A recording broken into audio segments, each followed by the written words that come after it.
The most terrifying thing is to accept oneself completely. Have you ever caught yourself reacting to something so small, so insignificant, that even you couldn't understand why your heart was racing and your chest felt tight? Maybe someone raised their voice slightly, or gave you a look that lasted just a second too long, and suddenly you're 8 years old again, hiding in your bedroom, wondering what you did wrong this time. Your body remembers what your mind tries to forget. That moment when your rational adult brain says, "This is nothing," but your nervous system screams danger, that's your childhood speaking.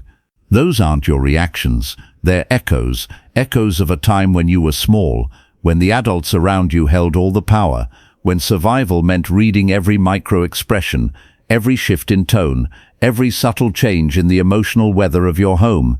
Carl Jung, one of the greatest scholars of the human mind, believed that we are not masters of our own house. He understood something that most people spend their entire lives avoiding. The child you once were never really left. That frightened, confused, desperately seeking approval version of yourself. They're still there, running the show from the shadows, making decisions you don't understand, creating patterns you can't break. But here's what Jung knew that changes everything, and what I'm about to share with you will shift how you see yourself forever. Your childhood didn't just influence who you became, it created an invisible blueprint, a set of unconscious rules that dictate how you move through the world today. Every relationship you choose, every career decision you make, every time you sabotage your own happiness, there's a traumatized child behind the wheel, driving your adult life toward familiar pain. You think you're choosing your responses, but you're not. You're replaying. The truth is, most of what you call your personality is actually a collection of survival strategies you developed before you were old enough to understand what was happening to you.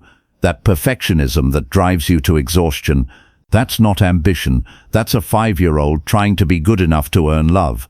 That fear of abandonment that makes you cling to relationships that hurt you, that's not love, that's terror, dressed up as devotion. Ask yourself this: how many times have you found yourself in the same emotional situation, just with different people? How many times have you sworn you'd never repeat your parents' mistakes, only to catch yourself saying their words, feeling their anger, recreating their patterns? Jung called this the shadow, all the parts of yourself you learned to hide, deny or push away because they weren't acceptable in your family system. But here's the paradox that will blow your mind. The more you try to avoid becoming like the people who hurt you, the more you become exactly like them. Your shadow isn't just your dark side, it's your disowned power, your unexpressed truth, your authentic self that got buried under layers of be good, be quiet, don't make waves, don't be too much. Every time a parent told you to stop crying, every time they were too busy to listen, every time they made you feel like your emotions were inconvenient, another piece of your real self got pushed into the darkness. But that darkness has been growing, and now it's running your life. When you were a child, your entire world was your family. Your parents weren't just people, they were gods. Their approval meant survival, their rejection meant death. So you learned to read the room, to become whatever they needed you to be, to sacrifice parts of yourself to keep the peace. You became a shapeshifter, a chameleon, constantly adjusting your authentic self to fit their emotional needs. This isn't your fault. This is what children do. This is how we survive. But what worked then is destroying you now. Jung understood that the unconscious mind doesn't distinguish between past and present. That terrified child inside you is still trying to solve the same problems, still trying to earn love from people who can't give it, still trying to be perfect enough to finally be safe. They don't know that you're an adult now. They don't know that you have choices. They only know the original wound, and they're still desperately trying to heal it. Every time you choose a partner who's emotionally unavailable, that's your inner child trying to win the love they never got from a distant parent. Every time you overwork yourself to prove your worth, that's your inner child trying to be valuable enough to deserve attention. Every time you people please until you're exhausted, that's your inner child trying to be good enough to avoid abandonment. You're not living your life, you're reliving your childhood. The most devastating part? You're unconscious of it. Jung knew that what we don't make conscious, we live out as fate. The patterns you can't see are the patterns that control you. The wounds you won't face are the wounds that define you. The shadow you refuse to acknowledge is the shadow that runs your life. But here's where it gets really interesting and really painful. Your childhood trauma doesn't just affect how you see yourself, it affects how you see everyone else. Jung called this projection, the unconscious process of seeing your own disowned qualities in other people. That person who triggers you so intensely. They're not really the problem. They're a mirror, reflecting back the parts of yourself you've been running from your whole life. Think about the people who anger you most. Really think about them. What is it about them that makes your blood boil? Their arrogance, their neediness, their anger, their weakness, their success. Now ask yourself this uncomfortable question. Is it possible that what you hate in them is actually what you hate in yourself? Jung said everything that irritates us about others can lead us to an understanding of ourselves. That person who seems so selfish, maybe you're angry because you were never allowed to be selfish, never allowed to put your needs first. That person who seems so weak, maybe you're disgusted because you were shamed for your own vulnerability, taught that showing emotion was pathetic. The people who trigger you most are your greatest teachers. They're showing you your shadow. They're revealing the parts of yourself you've been trying to hide, even from yourself. But here's the twist that changes everything. Your shadow isn't just your darkness, it's also your light. All the qualities you admire in others, all the traits you wish you had, all the power you think you lack, that's also projection. You can only see in others what already exists within you. That person you admire for their confidence, that confidence is already inside you, waiting to be claimed. That person you envy for their creativity, that creativity is your birthright, buried under years of being told to be practical, to be realistic, to stop dreaming. That person you respect for their boundaries, that strength is already yours, hidden beneath layers of people-pleasing and fear. Your childhood didn't just wound you, it also taught you to give away your power. Every time you look outside yourself for validation, every time you change who you are to be accepted, every time you abandon yourself to avoid conflict, you're repeating the same pattern you learned as a child. You're still that little person trying to be good enough for love, still believing that your authentic self is somehow unacceptable. Jung called the journey back to yourself individuation, the process of becoming whole, of integrating all the parts of yourself you've been denying. But first, you have to see the truth.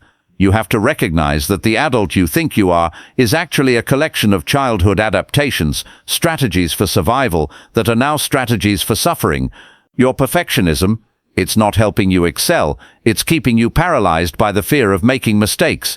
Your people-pleasing, it's not making you loved, it's making you exhausted and resentful. Your emotional walls, they're not protecting you, they're keeping you isolated and alone. The person you became to survive your childhood is now the person preventing you from truly living. But here's what Jung knew that most people never learn. Awareness is the beginning of freedom. The moment you can see your patterns, you can start to change them. The moment you recognize your shadow, you can start to integrate it. The moment you understand that your triggers are showing you your wounds, you can start to heal them. Your childhood created you, but it doesn't have to define you. The truth is, that little person inside you isn't your enemy. They're not the problem, they're the solution. They hold the key to your authentic self, the parts of you that got buried but never died. They remember who you were before the world told you who to be. They carry your original blueprint, your true nature, your real power, but they're scared. They've been hiding for so long, protecting themselves from more pain, more rejection, more abandonment. They need you to stop running from them and start listening to them. They need you to stop being ashamed of them and start understanding them. They need you to come home to yourself. Every pattern you can't break, every reaction you can't control, every relationship that ends the same way, it's all information. It's all breadcrumbs leading back to the original wound, back to the moment when you first learned to betray yourself for love, back to when you first decided that who you really are wasn't good enough. That moment when you realize you've been living your parents' fears instead of your own dreams. That moment when you recognize you've been trying to heal your childhood by recreating it. That moment when you understand that your biggest weaknesses are actually your greatest strengths in disguise. This is where your real power lies hidden. Jung said the most terrifying thing is to accept oneself completely. But he also knew that complete self-acceptance is the only path to freedom. You can't heal what you won't feel. You can't change what you won't acknowledge. You can't integrate what you continue to reject. Your shadow isn't your enemy, it's your hidden treasure. Every quality you've been running from contains a gift. Every weakness you've been hiding contains a strength. Every wound you've been avoiding contains a wisdom that could transform not just your life but the lives of everyone around you. The anger you've been suppressing, it contains your power to set boundaries, to stand up for yourself, to refuse to accept what's unacceptable. The sadness you've been avoiding, it contains your capacity for compassion, for empathy, for deep connection with others who are hurting. The fear you've been denying, it contains your intuition, your ability to sense danger, your wisdom about what matters most, but you have to be willing to feel it all. You have to be willing to face the truth about your childhood, about your patterns, about the ways you've been unconsciously sabotaging yourself. You have to be willing to see how the very strategies that once saved you are now the things that are destroying you. This isn't about blaming your parents or wallowing in victimhood. This is about understanding the invisible forces that have been shaping your choices, recognizing the unconscious patterns that have been running your life, and finally taking back the power you gave away when you were too young to know you had it. Your childhood is not your fault, but your healing is your responsibility. The moment you stop running from your past and start understanding it, everything changes. The moment you stop trying to be perfect and start being real, everything shifts. The moment you stop abandoning yourself and start coming home to yourself, your whole world transforms. Because here's what Jung knew, and what you're about to learn: the very things that wounded you most deeply are also the things that can heal you most completely. Your greatest pain contains your greatest power. Your deepest wound holds your most profound gift. But first, you have to be willing to look in the mirror. You have to be willing to see how your childhood trauma is showing up in your adult relationships, how your unhealed wounds are attracting the very experiences that will force you to face them. Your romantic relationships are not accidents. They are unconscious assignments your psyche gives you to heal the very wounds you've been running from your entire life. Think about your last relationship, the one that left you wondering how you ended up in the same painful cycle again. Think about that person who seemed so different at first, so unlike anyone who had hurt you before. Yet somehow, 3 months in, you were having the same fights, feeling the same abandonment, experiencing the same emotional neglect you swore you'd never accept again. That wasn't bad luck. That was your unconscious mind seeking out exactly what it needed to heal. Jung understood something that most people refuse to accept. We don't accidentally attract the wrong people. We unconsciously choose them. Our wounded inner child is still trying to solve the original problem, still attempting to get love from someone who can't give it, still believing that if we can just be good enough, perfect enough, loving enough, we can finally heal that first heartbreak.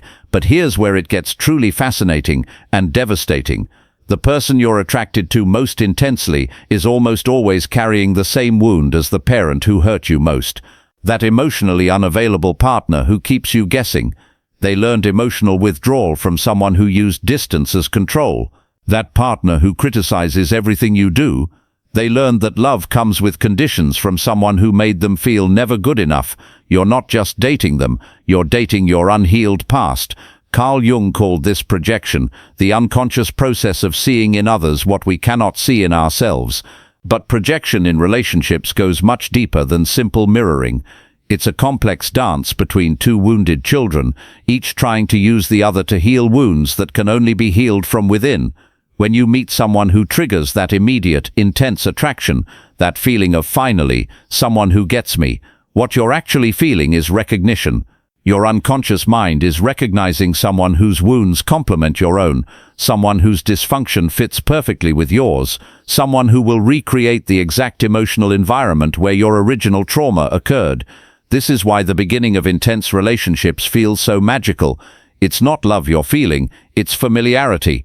It's the relief of finding someone who will help you replay your childhood drama, giving you another chance to finally get it right, to finally earn the love that was withheld, to finally prove you're worthy. But you can't heal a childhood wound through an adult relationship. You can only reopen it. That person who seemed so confident when you met them, they were performing confidence to hide the same insecurity you carry.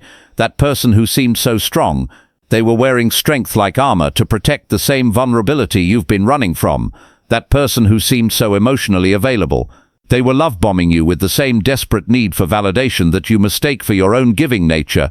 Your unconscious mind chose them precisely because they would eventually hurt you in the same way you were hurt as a child. Not because you're masochistic, but because your psyche believes that if you can survive this familiar pain one more time, if you can somehow be good enough to make this person love you properly, you can retroactively heal what happened to you decades ago. This is the cruel mathematics of unconscious attraction. We are drawn to people who will wound us in ways that feel like home. Every relationship becomes a battlefield where your inner child fights the same war they've been fighting since childhood. The war to be seen, to be valued, to be chosen, to finally be enough. But you're not fighting your partner, you're fighting ghosts. You're trying to defeat your past by recreating it, trying to heal your original wound by reopening it over and over again. Watch how you fight with your partner. Really watch. Those aren't adult disagreements about dishes or money or whose turn it is to take out the trash. Those are children screaming to be heard, to be understood, to finally matter. That rage that comes out of nowhere, that's not about them forgetting to call. That's about being forgotten, being dismissed, being made to feel invisible when you were small and had no choice but to accept it. That desperation when they pull away, that's not about losing them. That's about being abandoned, being left alone with feelings too big for a child's heart to hold. That need to control everything they do, that's not about trust. That's about safety, about trying to prevent the unpredictable chaos that once made your world feel dangerous. Jung knew that every relationship is actually four people, you, them, and both of your inner children. But most of the time, it's the children who are running the show, making demands, creating dramas, desperately trying to get needs met that should have been met decades ago. Your partner becomes a stand-in for your original caregiver, and you unconsciously assign them an impossible task. Go back in time and love the child you once were in the way that child needed to be loved. When they inevitably fail because they're not your parent and this isn't your childhood, you feel betrayed, abandoned, and convinced that you're fundamentally unlovable. But here's the twist that changes everything. They're doing the exact same thing to you. That partner who seems so needy, so demanding, so impossible to please, they're not trying to control you, they're trying to control their own terror of abandonment. That partner who shuts down every time you try to connect, they're not rejecting you, they're protecting themselves from the same intimacy that once felt dangerous. That partner who criticizes everything you do, they're not trying to hurt you, they're trying to prevent the disappointment they learned was inevitable when they hoped for too much as a child. That partner who can never commit, they're not afraid of you, they're afraid of becoming trapped the way they felt trapped in their family of origin. Every relationship becomes a hall of mirrors, each person seeing their own wounds reflected back through the other person's behavior. You think you're responding to them, but you're actually responding to your own triggered inner child. They think they're responding to you, but they're actually responding to their own activated trauma. This is why couples therapy often fails when it focuses only on communication skills and compromise. You can't negotiate with trauma. You can't reason with a triggered nervous system. You can't solve a childhood wound through adult conversation. The arguments that go nowhere, the same fights that happen over and over, the feeling that you're speaking different languages even when you're using the same words, that's not a communication problem. That's two people trying to heal their past through their present, trying to get their partner to become the parent they never had. But your partner can't heal your childhood. Only you can do that. Jung called this unconscious dynamic the participation mystique, the primitive psychological state where you can't tell where you end and another person begins. In healthy relationships, you maintain your individual identity while choosing to connect. In trauma-bonded relationships, you lose yourself completely, becoming enmeshed in a desperate attempt to complete each other's broken pieces. You stop seeing your partner as a separate person with their own wounds, their own fears, their own inner child crying for healing. Instead, you see them as an extension of yourself, responsible for your emotional well-being, obligated to give you what your parents couldn't or wouldn't provide. When they fail to meet these unconscious expectations, and they always will, you don't just feel disappointed, you feel existentially threatened. Because to your inner child, losing this relationship doesn't just mean losing a partner. It means losing your last chance to finally be loved the way you needed to be loved. This is why breakups feel like death. This is why you find yourself begging someone to stay who has shown you repeatedly that they don't want to be there. This is why you tolerate behavior you swore you'd never accept, because your unconscious mind believes this person holds the power to heal your deepest wound, and losing them means losing your shot at wholeness. But that's the biggest lie your trauma tells you, that someone else can fix what was broken in your childhood. The truth is, every person who triggers you intensely is showing you exactly what needs to be healed inside yourself. That partner who seems so selfish, they're reflecting your own disowned selfishness, the healthy narcissism you were never allowed to develop. That partner who seems so emotional, they're mirroring your own suppressed feelings, the emotional expression you learned was unacceptable. That partner who seems so angry, they're showing you your own rage at being unseen, unheard, unloved. That partner who seems so needy, they're reflecting your own unmet needs, the dependency you learned to be ashamed of. The qualities that attract you most in the beginning are always the qualities that will repel you most in the end.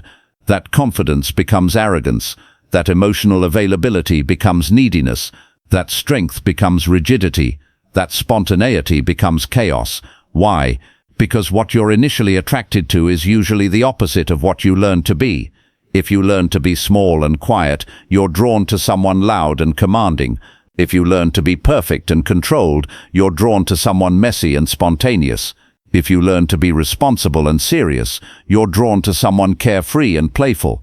But here's the psychology behind it. You're not actually attracted to these qualities. You're attracted to the freedom they represent, the permission they seem to give you to be the parts of yourself you've been suppressing. You think being with them will somehow liberate these denied aspects of your personality. Instead, what happens is projection and resentment. You start to hate them for having the freedom you don't allow yourself. You start to judge them for expressing the emotions you won't let yourself feel. You start to punish them for being who they are while you remain trapped in who you think you should be. The relationship becomes a psychological prison where both people are simultaneously the warden and the prisoner, each keeping the other locked in patterns that no longer serve anyone. Jung understood that this kind of unconscious relationship dynamic serves a purpose.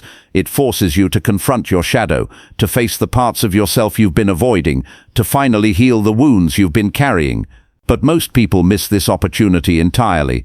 Instead of looking inward when triggered, they look outward. Instead of asking, what is this showing me about myself, they ask, why is my partner doing this to me? The moment this perspective shifts, everything changes. The moment you realize that your partner's behavior is not about you, but about their own unhealed wounds, you stop taking their actions personally. The moment you understand that your reactions to them are not about them, but about your own triggered past, you stop making them responsible for your emotional well-being. The moment you see that every conflict is actually two wounded children trying to get their needs met in the only ways they know how, compassion becomes possible. Not just compassion for them, but compassion for yourself. That fight about them not texting you back, it's not really about the text. It's about your inner child's terror of being forgotten, of not mattering, of being left alone with their big feelings. That argument about them spending time with friends, it's not really about the friends. It's about your inner child's fear of abandonment, of being replaced, of not being special enough to be chosen. When you start to see these patterns, when you begin to understand that most relationship conflicts are actually childhood wounds bumping into each other, you realize that healing can't happen through changing your partner. Healing can only happen through changing your relationship with your own past. This doesn't mean you have to accept bad behavior or stay in relationships that hurt you. It means you stop expecting other people to heal wounds they didn't create, and you start taking responsibility for healing the wounds that are actually yours to heal. Jung said the meeting of two personalities is like the contact of two chemical substances. If there is any reaction, both are transformed. But transformation requires consciousness. It requires seeing your patterns, understanding your projections, and taking responsibility for your own healing. The people who trigger you most are not your enemies. They are your mirrors. They are showing you exactly what needs attention, what needs healing, what needs integration within yourself. They are revealing the parts of your shadow you've been hiding from, the aspects of yourself you've been denying, the wounds you've been avoiding. Every relationship is an opportunity to see yourself more clearly, to understand your unconscious patterns more fully, to reclaim the parts of yourself you've been projecting onto others, but only if you're willing to look in the mirror, instead of trying to change the reflection. This is where your healing journey begins, not in finding the right person, but in becoming the right person, not in getting someone else to love you properly, but in learning to love yourself completely, not in fixing your partner's wounds, but in finally healing your own, because here's what Jung knew and what you're about to understand. The moment you stop trying to heal your childhood through your relationships and start healing your childhood through your own inner work, everything shifts. Your patterns change, your attractions change, your entire relationship with love transforms from desperate need to conscious choice. What if I told you that the moment you stop trying to heal your childhood through other people is the moment you actually start healing your childhood? What if the very thing you've been running from your entire life, that wounded, scared, desperate part of yourself, is actually the key to your freedom? This is the moment everything changes. This is where your real life begins. But first, you have to be willing to do something that terrifies most people. You have to turn toward your pain instead of away from it. You have to stop outsourcing your healing to romantic partners, to friends, to therapists, to anyone who might save you from having to face yourself. You have to become the parent your inner child never had. Jung called this process individuation, the journey from unconscious living to conscious being, from fragmented existence to integrated wholeness. But individuation isn't about becoming someone new. It's about remembering who you were before the world told you who to be. That little person inside you who learned to hide, to perform, to abandon themselves for love. They're still there, waiting. They've been waiting your whole life for you to come back for them, to finally see them, to stop being ashamed of their needs and their pain. They hold your authentic power, your real voice, your true desires, everything you gave up to be acceptable. But here's what no one tells you about healing. It gets worse before it gets better. The moment you start paying attention to your inner child, they're going to tell you exactly how much pain they've been carrying. They're going to show you every wound you've been avoiding, every hurt you've been numbing, every tear you've been swallowing for decades. This isn't punishment, this is liberation. Every emotion you feel, every trigger you experience, every pattern you recognize, it's information. It's your psyche's way of showing you exactly what needs attention, what needs compassion, what needs integration. Your anxiety isn't a disorder, it's an alarm system telling you that something inside needs safety. Your depression isn't a weakness, it's your psyche shutting down to protect you from feeling too much pain at once. Your anger isn't destructive, it's your inner fire trying to burn away everything that isn't authentically you. Your sadness isn't pathetic, it's your heart's way of grieving everything you lost when you learned to be someone else. Jung understood that emotions aren't problems to be solved, they're messengers to be heard. Every feeling carries wisdom, every trigger points toward healing. Every breakdown is actually a breakthrough waiting to happen, but you have to stop running from them. You have to stop medicating them away, distracting yourself from them, projecting them onto other people. You have to learn to sit with your inner child's pain the way you would sit with any hurt child, with patience, with compassion, with the understanding that their feelings make perfect sense given what they've been through. This is how you become your own healer. This is how you break the cycle. Ask yourself, what would it look like to give your inner child what they actually needed instead of what they learned to settle for? What would it feel like to offer them unconditional love instead of conditional approval? What would change if you stopped abandoning yourself every time someone else wanted you to be different? The truth is, your inner child doesn't need you to be perfect. They need you to be present. They don't need you to have all the answers. They need you to finally listen to their questions. They don't need you to fix everything. They need you to stop treating their pain like it's inconvenient. Every time you choose self-compassion over self-criticism, you're reparenting yourself. Every time you set a boundary instead of people-pleasing, you're showing your inner child that their needs matter.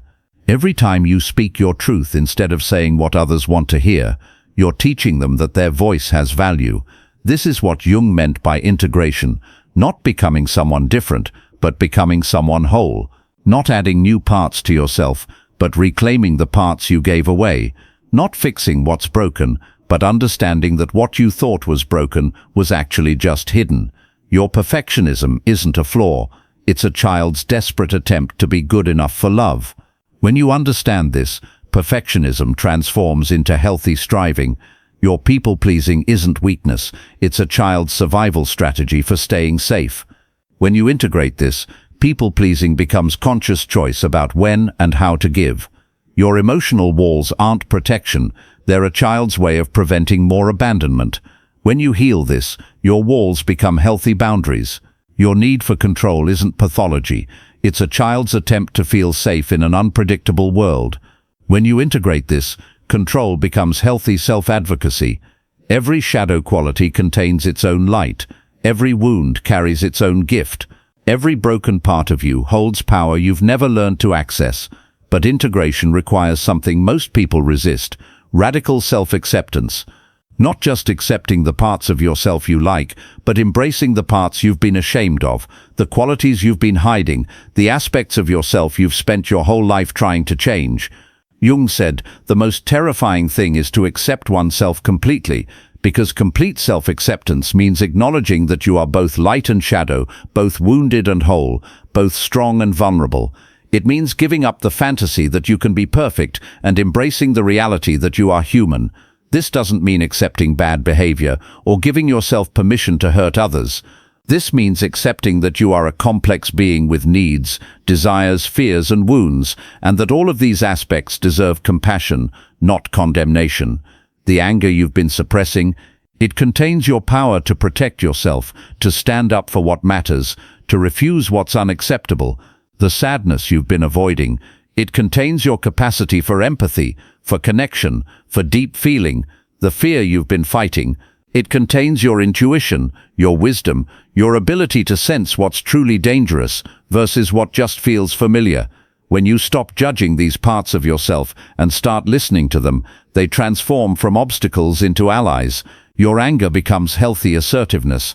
Your sadness becomes emotional intelligence. Your fear becomes discernment. This is what happens when you reclaim your shadow. You don't become darker, you become more complete. You don't become more damaged, you become more whole. You don't become less lovable, you become more authentic. And authenticity is magnetic in a way that performance never can be. When you stop trying to be who you think you should be and start being who you actually are, everything shifts. The people who were attracted to your mask fall away, and the people who resonate with your truth show up. The relationships that were based on mutual wounding transform into connections based on mutual healing. You stop choosing partners who need you to be broken so they can feel useful, and you start attracting people who appreciate your wholeness. You stop choosing friends who want you to stay small so they can feel bigger, and you start connecting with people who celebrate your growth. Most importantly, you stop abandoning yourself for the approval of others. You stop betraying your needs for the comfort of others. You stop sacrificing your truth for the convenience of others. Because here's what Jung knew that changes everything. When you heal your relationship with yourself, you heal your relationship with everyone else. When you stop projecting your wounds onto others, you can finally see them clearly. When you stop trying to get from them what you can only give yourself, you can finally love them freely. The person who used to trigger your abandonment wound, now you can see their own fear of intimacy with compassion instead of taking it personally. The person who used to activate your not good enough wound, now you can recognize their own perfectionism without making it about your worth. The patterns that used to trap you in endless cycles of pain, now you can see them coming and make different choices. The triggers that used to control your responses, now you can feel them without being overwhelmed by them. This is what freedom looks like. Not the absence of wounds, but the integration of them. Not the elimination of triggers, but the conscious response to them. Not the perfection of yourself, but the acceptance of yourself. Jung called this the process of becoming who you have always been, not despite your wounds but because of them. Your trauma isn't what's wrong with you. Your trauma is what happened to you, and what happened to you created strengths you never would have developed otherwise. Your hypervigilance becomes intuition. Your sensitivity becomes empathy. Your need to understand others becomes emotional intelligence. Your ability to survive becomes resilience. Your capacity to heal yourself becomes the ability to help others heal. The very experiences that wounded you most deeply become the source of your greatest gifts to the world. The pain you thought would destroy you becomes the power that transforms you. The wounds you thought made you unlovable become the very things that make you irreplaceable. But you have to be willing to own your story, all of it. The parts that make you proud and the parts that make you cringe. The moments when you were victimized and the moments when you hurt others. The times when you were wise and the times when you were foolish. Your story isn't about what happened to you. Your story is about what you did with what happened to you. And right now, in this moment, you get to choose what you do next. You can keep running from your past, keep projecting your wounds onto others, keep waiting for someone else to heal what only you can heal. Or you can turn toward yourself with the same compassion you would offer a hurt child, with the same patience you would give a frightened animal, with the same love you wish someone had given you when you needed it most. This is your invitation to come home to yourself. This is your chance to break the cycle, to heal the pattern, to finally give your inner child what they've been waiting for your entire life, your own love, your own acceptance, your own presence. The wounded child inside you isn't your burden. They're your guide. They know exactly what you need to heal because they've been carrying the wound. They know exactly what you need to feel whole because they remember what wholeness felt like before it was broken. Listen to them. They're trying to lead you back to yourself. They're trying to show you the way home. Your healing journey starts with a single question. What would love do? Not romantic love, not conditional love, not the kind of love you learn to earn through performance, but real love, unconditional, unwavering, unchanging love. What would love do for a frightened child? It would offer safety. What would love do for a hurt child? It would offer comfort. What would love do for a confused child? It would offer guidance. What would love do for a shame-filled child? It would offer acceptance. You have the power to give your inner child everything they need. You have the capacity to heal what was broken, to love what was rejected, to integrate what was split apart. You don't need anyone's permission. You don't need anyone's approval. You just need your own willingness to finally treat yourself with the love you deserve. This is how you set yourself free. This is how you break the chains of your past. This is how you transform from a person who is unconsciously driven by childhood wounds into someone who is consciously creating their life from a place of wholeness. The journey isn't easy, but it's worth it. The path isn't comfortable, but it leads to freedom. The process isn't quick, but it's permanent. Your childhood created you, but it doesn't have to define you. Your past shaped you, but it doesn't have to control you. Your wounds marked you, but they don't have to limit you. The moment you decide to heal is the moment everything becomes possible. The moment you choose integration over fragmentation is the moment your real life begins. The moment you embrace your wholeness, light and shadow, strength and vulnerability, perfection and flaws, is the moment you finally come alive. This isn't the end of your story. This is the beginning of your story. This is where you stop being a victim of your past and become the author of your future. This is where you stop waiting for someone else to save you and start saving yourself. Your inner child has been waiting for this moment their entire life. They've been waiting for you to come back for them, to see them, to love them, to finally bring them home. Don't keep them waiting any longer. The time is now. The person is you. The love they need is the love only you can give. Set yourself free.